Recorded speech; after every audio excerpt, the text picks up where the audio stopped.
Welcome to Dance Fit Biz Builders. I'm Orit, dancer, instructor, and proud owner of a thriving belly dance fitness business. And in this podcast, I'm giving it to you straight, sharing what it takes to kickstart and grow your dance and fitness business for the success you deserve.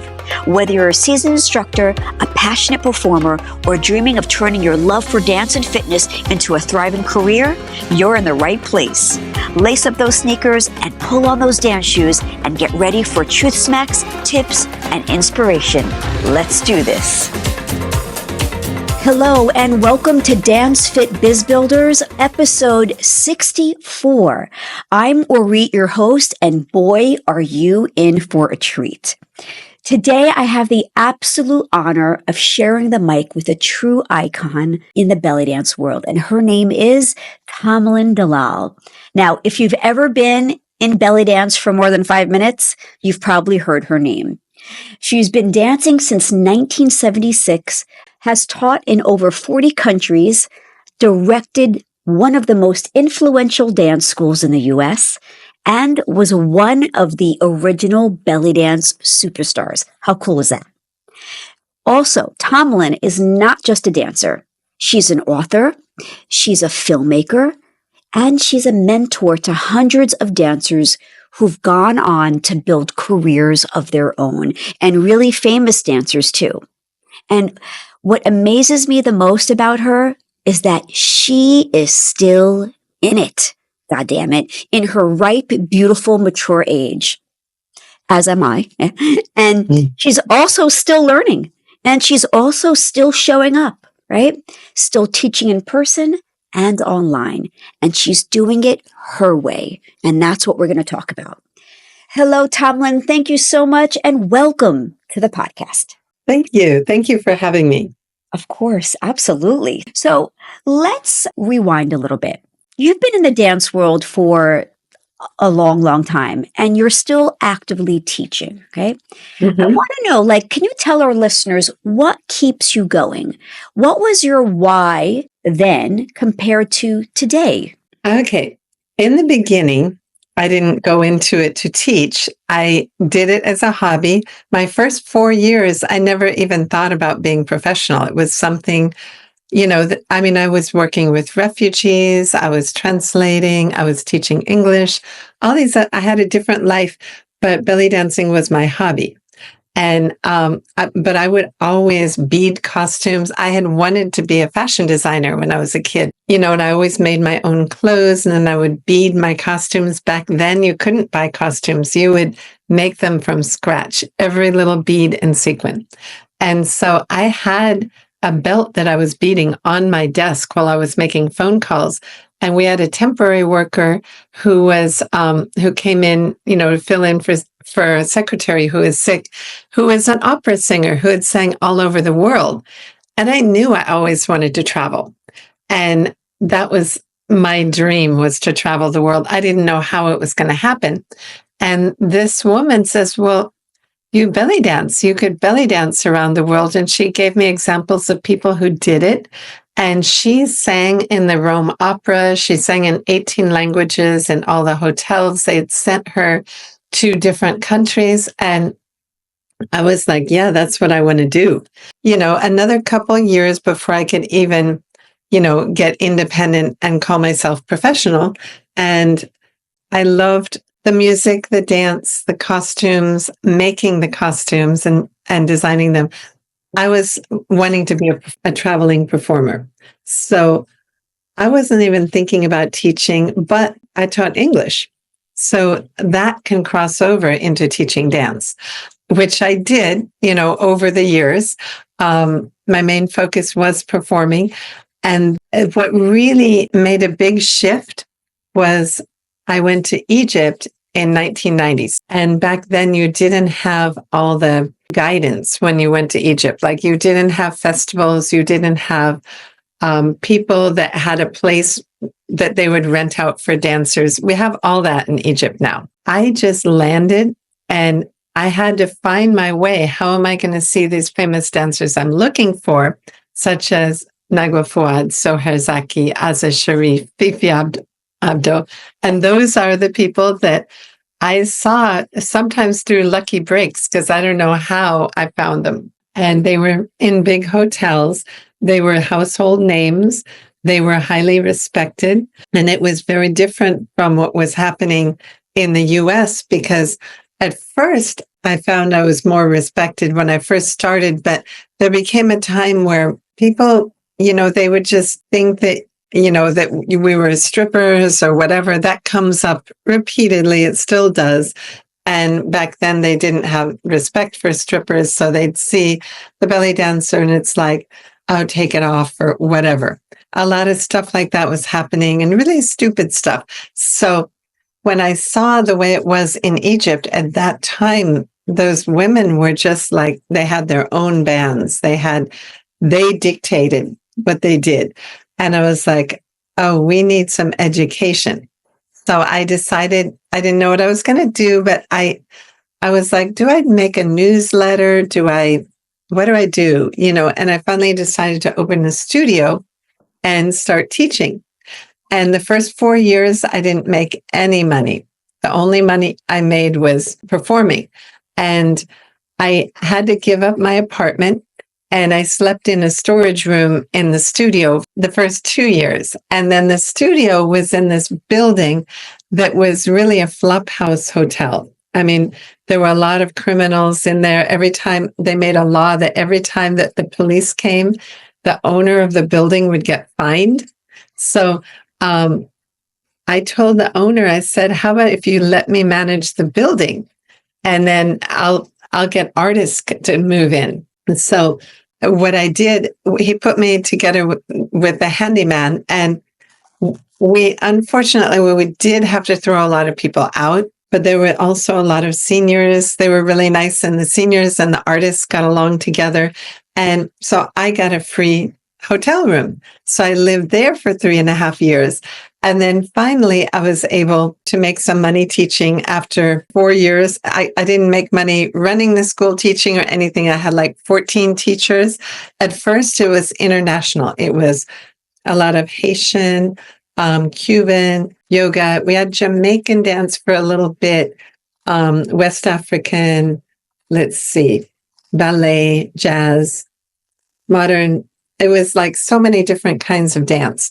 And then I lost, I call it but I lost the lease because of gentrification. I kept managing the hotel, the residential hotel, but I had to move to another place that was a top floor. They called it cold water buildings. That's the studio that got really successful. But most of the other teachers didn't want to come along. And so I started branching out and having all the best belly dance teachers under one roof.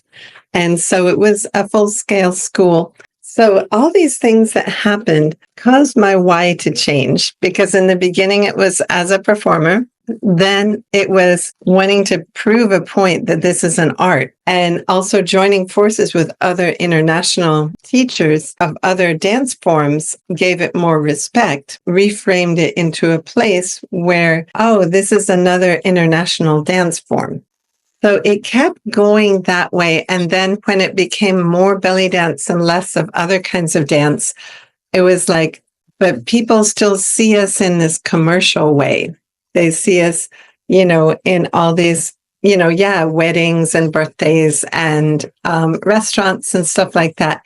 And other art forms are in theaters. So I was always trying to prove a point. So I started doing theater shows. And at first, they wouldn't even rent a theater to me because they're like, belly dancing doesn't go in a theater. And I think I broke through a lot of things, because now they belly dance a lot in theaters. In Miami, everybody that's like the generations from me, like my next generation and then their generation, they're all doing shows in theaters.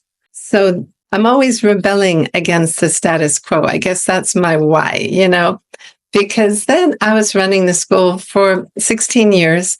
It got to the point that the dance was super popular, and it was just a madhouse. I had to expand, and double the space, get an extra space, this and that. But it became more commercial. Whereas before, Yeah, we were doing commercial work, but I was doing a lot with the community, with the kids, free classes for the kids, different things. And it became something like, this madhouse where everybody wants to dance and everybody wants to shop. It got to the point that there were 350 registered students at a time. And it was great, but it was a frenzy also. Then at the same time, what contributed to the frenzy was the television show from Brazil called O Clone, and then Shakira and Belly Dance Superstars. And because I had been on the first DVD, that was a big turnaround in my career. So my whys changed again because I did want to travel the world. Okay, it always goes back to that. By then, I started traveling and I started opening up the markets a bit in Asia. There were already people going to Japan. I wanted to go to China. And I had done some work in Hong Kong. And then I'd cross over the border to go shopping in China. I'm like, this is the place. I wanted to teach in China so bad. I didn't know how to get there. So I guess I really wanted to open that door. At the same time, as I was wanting to open the door in China, I knew I had to leave my studio eventually because I couldn't be there and not be there. I did leave, and there was another thing that happened. There was a lot of Islamophobia after 9/11. So I wanted to travel in different Muslim countries and just write a travel journal about my experiences. So I didn't know that that was going to take so much time and so much work. I thought, I'll just travel here, I'll travel there. No, it's a big, thick book. And that was hard work and very, very expensive to do. And so I stayed 40 days in each country of 5 countries I went to. And that was a rebellion against the way people were thinking in the United States and their fears and closed-mindedness. And I'm like, I'm going to write this book about, I'm going to stayed in the Siwa Oasis in Egypt. I stayed in Indonesia. I stayed in Jordan, in Zanzibar, and Xinjiang Autonomous Region of China.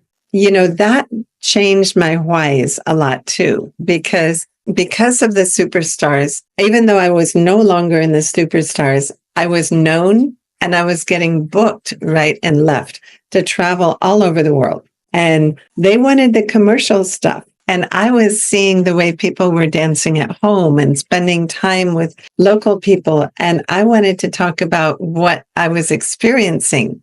So it was hard to stay that commercial. Like people would be like, ticking off the boxes of who they had from the superstars videos, especially early on. They wanted all the ones. And so it's like, this month, we're going to bring this person, then that person, that person. Oh, and we want you to teach. They wanted me to teach stuff like drum solo choreography. I didn't even like choreography, other things that weren't what I wanted to teach. So I started rebelling against that. And I found that especially when I did finally go to China, which the way I got to China was because I was teaching at the Ahlan wa Sahlan festival in Egypt. And the first year that a lot of Chinese dancers came, there was one woman from Shanghai, and she saw me dance, and I was dancing to some music that I produced in Zanzibar, which is very different. And she's like, what is that music? I've never heard it before.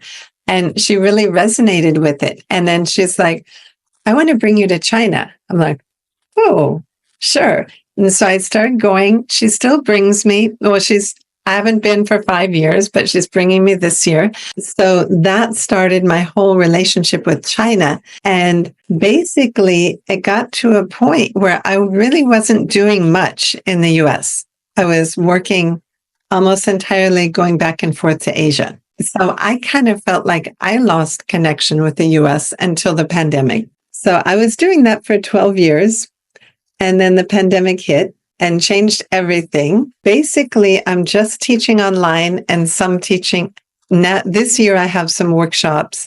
Every once in a while, I get a few workshops and teaching a little bit in New Orleans, but it's mainly online. Wow, that's a lot, Tamalyn. That's a lot of stuff that you've done. You know what? Your dream came true. You had said in the beginning you've always wanted to go to China. Yes. And I feel like the reason why you were able to do all this stuff is because you stayed consistent. And the fact that you were able to do such different things is that in each phase, each project, each event, your why always changed. So, listeners, this is proof that if you're dancing, if you're an instructor, whether it's dance or fitness, there's not one path. There are many paths. And she is an example of that. So that's amazing. Have you ever thought that about that you're just a natural entrepreneur? I became an entrepreneur to survive following my path. Yeah. Otherwise, you could want to do all these things, but there's the nitty gritty to it. Yeah. And that's the part, it doesn't just happen. And it's not very glamorous, actually. Right. When you're dealing with, like, I do a lot of promoting myself basically on Facebook. I'm still finding that Facebook is what's working for me. I'm there. Nobody's taking care of my Facebook. I've had time periods where they did, but I'm there on my Facebook. I'm there writing whatever I need to write, press releases or promotions or query letters for something. Yeah. And so I'm willing to do the stuff that's not glamorous and not creative, the practical stuff. I love that. You just said, I'm willing to do this stuff. So all this is mindset because we have some listeners who are just teaching dancing, doing fitness as their side hustle, and they want to eventually make it their livelihood. Well, it's mindset. This is Tamalyn's telling you, you got to be a go-getter. You got to be in it. You got to do the work. It's true. Right now, I consider it a practice as well. It's just like some people practice yoga every day. I practice belly dancing every day. I go like maybe one day in a week. If I'm really busy, I might not practice. Otherwise, I'm practicing an hour a day.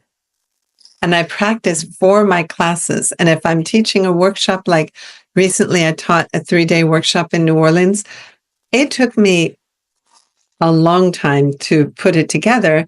And I practiced to all the music because, sometimes you make your playlists.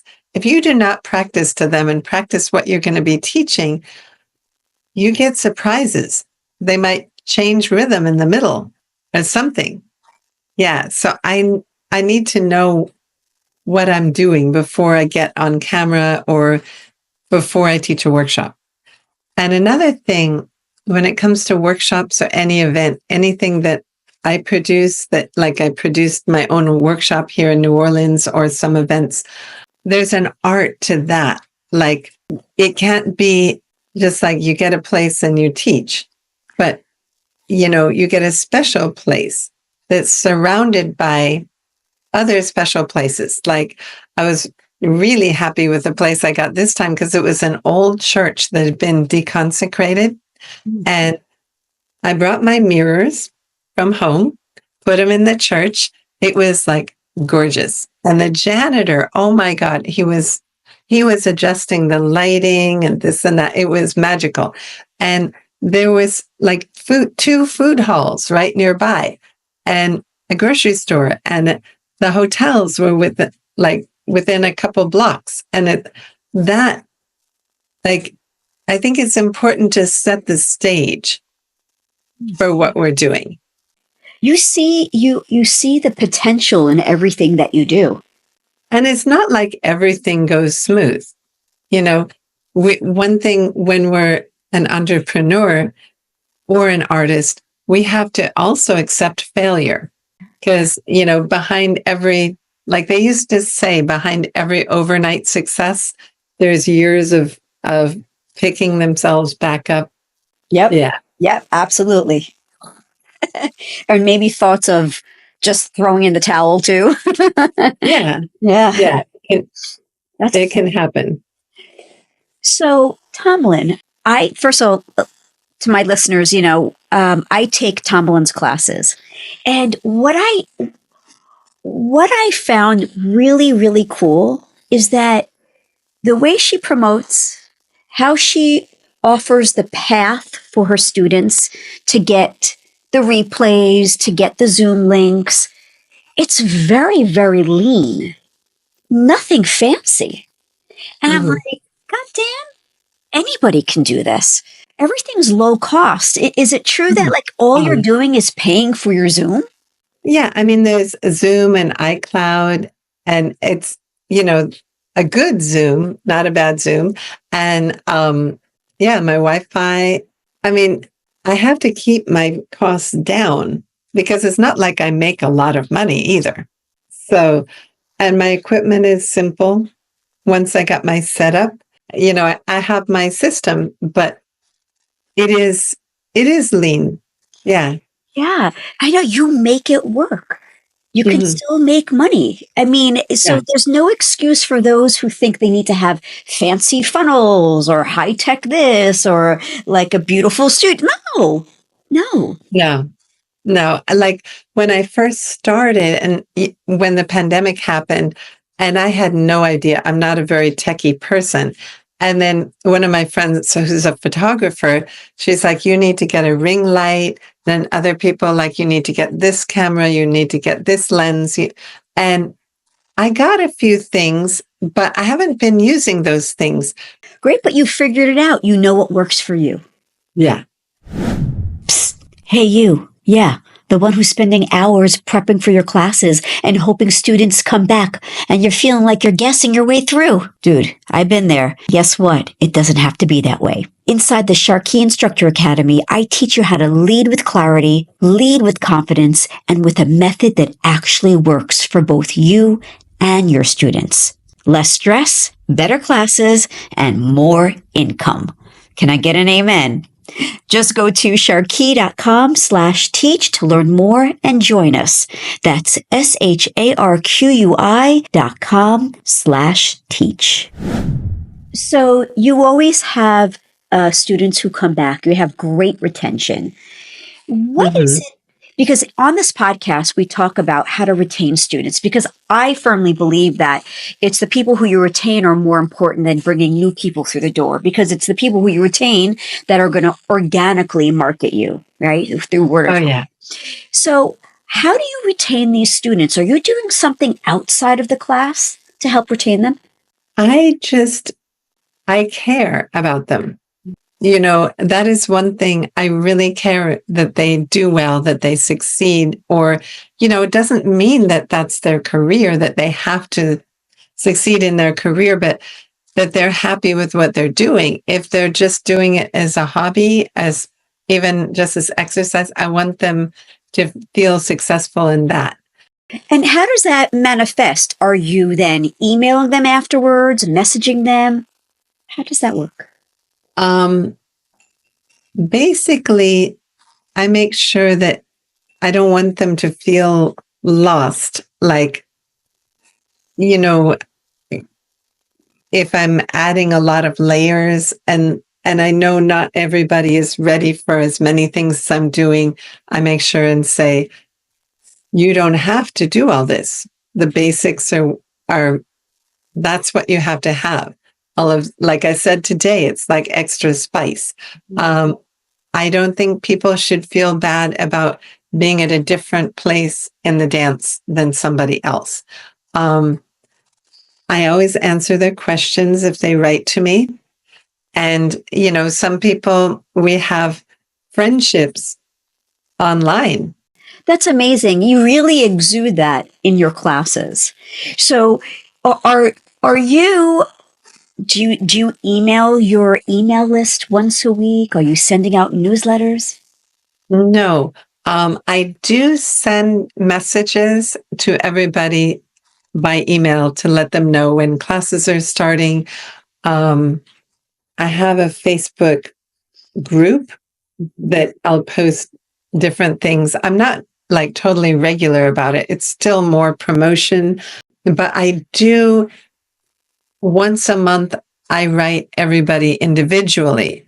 And If it's somebody that I really don't know that hasn't taken class for a long, long time, maybe it's not so individual, but a lot of people, like I'll know somebody hurt their foot and I'll write to them, or I try to keep something once a month. I am a little bit casual. I want people to do what's best for them. Right, right. Yeah, right. And that's what we feel from you.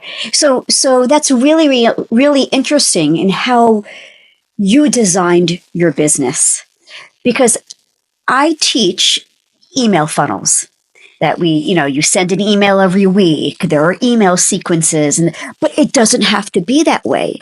What is amazing about you is that what you have really leaned into is your check-ins. Hey, how you doing? And Yeah. and being personal, that's what has worked for you. And that's Mhm. really cool.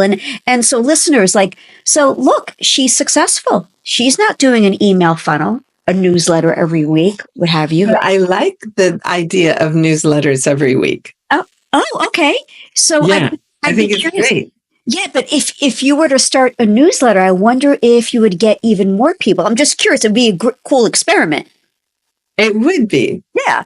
But just letting the listeners know that there's many ways to design your business. And for right now, you've chose not to do a newsletter every week. You chose to be more personal, which is awesome, and that it still works. But I enjoy your newsletters and the things that you send out. I think they're fantastic. Oh, awesome. Thank you so much. Yeah. Yeah. That's just another way to do business. That's all. Yeah. Yeah. Great, great. I love it. I love the fact that you're doing it your way and it's working. You are at a beautiful, ripe age. And now we have these younger dancers and instructors coming up, right? And what would you say to them when it comes to technology and not to feel overwhelmed? It's hard for me to say anything because I'm just not that much into technology. I do it. I mean, I'm still online a lot. But I can't say much to them because they're better at technology than me. They can make it work for them. Whereas, I'm using like the personal touch mostly. There's so many platforms. And if you know how to use them, then I would say do it. But, surprisingly, some younger instructors and dancers are overwhelmed with tech. Like they don't know where to start. But it seems like you just do it. Like, what's your advice to them? But the thing is, my age group is so different. I mean, because I just do Facebook and it's good for them too. But the other things, I'm not savvy at. People keep telling me I need to do more Instagram.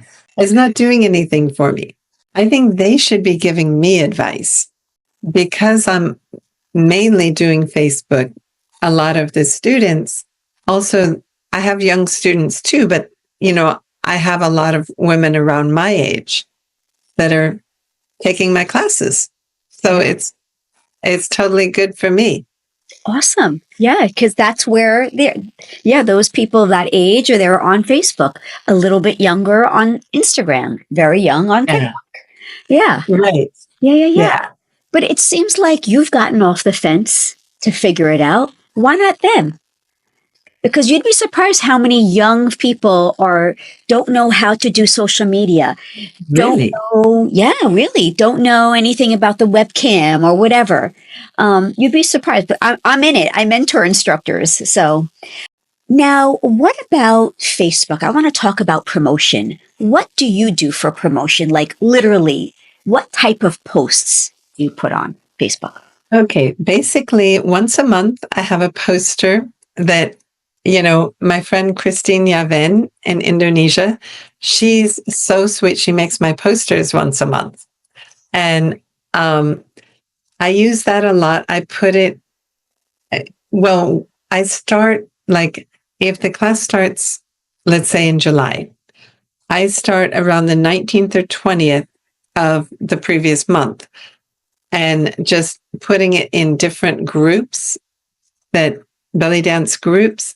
And I write about what I'm going to be teaching, and I copy and paste to the groups, and I put it on my page, and I send it, as it gets closer to time, I start writing to my students, and I'll write them something personal. I'll send them the little flyer too. I think something that does help, though, to get a little attention is my cats, believe it or not. People get engaged with cats, and engagement does help you. It just helps you in the long run.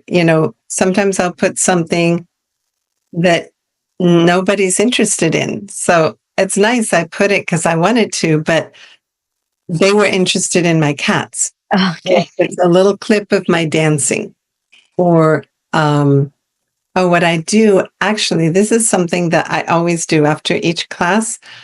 I put maybe 2 or 3 clips from the class in my stories, in my Facebook stories, and those also go to Instagram without me having to go on Instagram. Yeah. And the reason I started doing that is because here in New Orleans, there was a lot of misperception of what I do, and a lot of people thought I did burlesque. And I have nothing against burlesque, but it's not what I do. Right. And yeah, and sometimes they don't really know, I don't expect the general public to be educated about belly dancing. Why would they care? Mm-hmm. I care. Right. But, they have their thing. So, I post myself just in my workout clothes, and sometimes I'll say these are figure eights, or this is from my online class. And it's been very helpful, because maybe not toward getting more students. I don't know. Maybe it sometimes helps, but as a little reminder, but it helps educate the general public that I'm doing something that's a dance. And some people come up to me on the street and they'll be like, I saw you dance on Facebook. And they don't even know it's belly dancing, but they know I'm doing a legitimate dance. Yeah. Yeah. So video is so important. Is that what you're saying? Yeah. Yes, I always say video is king. That's what's going to stop the scroll. Yes. And you know what else? I don't do it very often, but I can tell you it seems to work, is talking videos, like talking to the people out there. Gotcha. And if someone is nervous about putting a video up of themselves talking or dancing, what would you say to those people to get off the fence? First of all, you have to like what you did. Dancing is something different from talking. Like you're dancing, you have to like what you did, but then don't be hypercritical either, because we look at ourselves and it's like, oh, that color didn't look good on me, or my makeup, I didn't like it, or the lighting, or I was, feel like my body doesn't look good, or whatever. Try to be objective as far as what other people are going to see, because other people don't see all your flaws. Of course, you can't just put up anything. People, if they like you, like half my neighborhood, a lot of people watch my videos. And I'm like, oh, my hands were like kind of weird on that one. They're not thinking about that. And when you're talking, yeah, it's more like you don't have to be perfectly polished. Right. Yeah. Yeah. Because people accept you. So, Tamalyn, you spent a lot of time internationally, right? Mm-hmm. And now you're back in the States for a while. Yeah. Things have changed politically. Yeah, there's a lot going on in the world. And I'm sure you've seen tension with the belly dance industry online. Any feelings about that? Where things are going, not going? is better than it was. I mean, I think at one point people were under so much stress with the pandemic, they just took it out on each other. And I think that it was to a point they were not healthy. I mean, some of it was really nuts. Yeah. And I think the algorithms or something make it like if you start clicking on that stuff, more of it comes out. I don't know. It was just the weirdest thing, but it's gotten a lot better. And I've noticed when I've gone to workshops that in real life, people don't hate each other.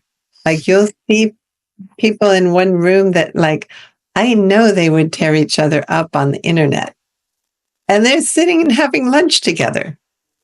It's like the dance should be a place of peace. Yeah. Even if the internet is not. But, I think even though the world is going totally nuts, I mean, it's so frightening, but I think the way dancers interact in general is getting better. It's gotten better since we see each other face to face, even though, yeah, people don't always agree. But since when do we have to agree on everything? Like, I can be in a room with somebody who we have opposite opinions. It doesn't mean they're not causing the problem. I'm not causing the problem. We're not going to change the problem, whatever problem it is. We can voice our opinions, but we don't have to hate each other because somebody has a different opinion. So I think we need to get to that point. Like one thing that I also write, but I wrote this movie script about cats. It's a cartoon and it's, an hour and a half long. I need to find a way to produce it. But these little cats are in different groups and they've hated each other for a long time. And this one little cat has to lead them. And well, he has to lead one group, but then the other group is following him. He has to figure out what to do with all of them. And he manages it. It's like, if people could watch this movie that I wrote, maybe the kitties could tell us something, but he manages it to pull them together and into what's important. Wow, that's so cool that you also write. What another creative outlet. You're so creative. All right, so here's another question. If you were to start over today as a dance entrepreneur, what would you do the same and what would you do differently? It's a different world. I don't know how I would fit into it. Like when I was 20 years old, how it would fit into the world today. So that's a really hard question because I might have stuck with working with refugees and teaching and social justice and stuff like that, and done this as a hobby. It's not because I don't like what's going on out there. I think it's a different place. Back then, there was a lot of room for me. Like I loved Middle Eastern culture. Well, I was around communities, Middle Eastern communities, and they supported me a lot. I don't know. It's so big and so varied. I'm not sure what I would do now. Yeah, I think what I did throughout my career is what was right for me. I don't know what I would do differently. That's totally fair. I love that. That's the first time I ever got an answer like that. That's cool. That's really cool. You're really satisfied, with how your life has progressed in your career. But how about this? Let's talk mindset emotionally more and life. Knowing what you know now, what would you have liked to tell your younger self? It's hard to say. I don't know. I think to let things unfold, to do the work, but to know that they will unfold. And one of the things I believe in is if you have a dream, don't lose it. Don't be like, oh, that can't happen. Believe in your dreams, because the universe has a way of lining things up so you can achieve your dreams. And if you give up on them, one thing I would like to say is also, don't let anybody tell you you can't do something. That's why I wrote a book called They Told Me I Couldn't, because when I wanted to travel internationally and my first international gig was in Colombia, and everybody was like, you can't go to Colombia. It's too dangerous. This is in the 80s. You can't make your living as a dancer. You can't do this. You can't do that. And so believe in your dreams and don't try to believe in somebody else's dreams. Like sometimes people will look at what somebody else is doing. And it's like, I want to be there. Maybe that they need to be there. You need to be somewhere else. What is your real dream? Wonderful. You've got grit, my friend. Oh, thank you. So thank you so much, Tamalyn. It was such a pleasure to speak to you today. And I just want to let you know that you just are an inspiration. You're an amazing person, amazing teacher, and you're so kind. That's what I want to say. You're so kind. Awesome. Awesome. Oh, thank you. Wow. Thank you for having me. And thank you all out there for listening.